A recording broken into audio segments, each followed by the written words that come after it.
Ehdota vuoden vuorovaikutustekoa. Puheviestinnän tieteellinen yhdistys ProLogos ry jakaa tänä vuonna ensimmäistä kertaa vuoden vuorovaikutustekoon kunniamaininnan.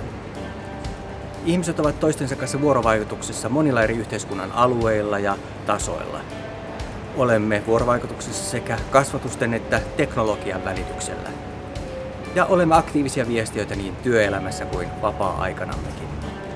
Pyydämme nyt ehdotuksia vuorovaikutusteosta, joka on vaikuttanut myönteisesti ihmisten väliseen vuorovaikutukseen.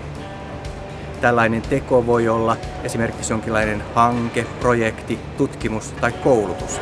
Ja teon takana voi olla yksittäinen henkilö, yhteisö tai jokin ryhmä.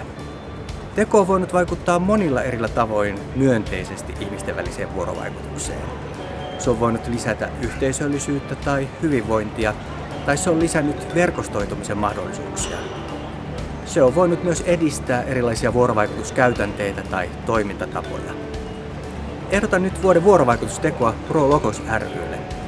Kerro meille, kuka tai mikä taho olisi mielestäsi ansainnut tällaisen kunniamaininnan, mihin ja millä tavoin se on vaikuttanut ja miten se on edistänyt ihmisten välistä vuorovaikutusta.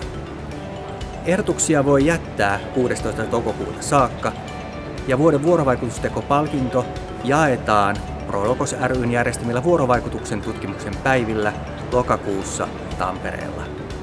Lue lisää ja ehdota vuoden vuorovaikutustekoa osoitteessa prologos.fi.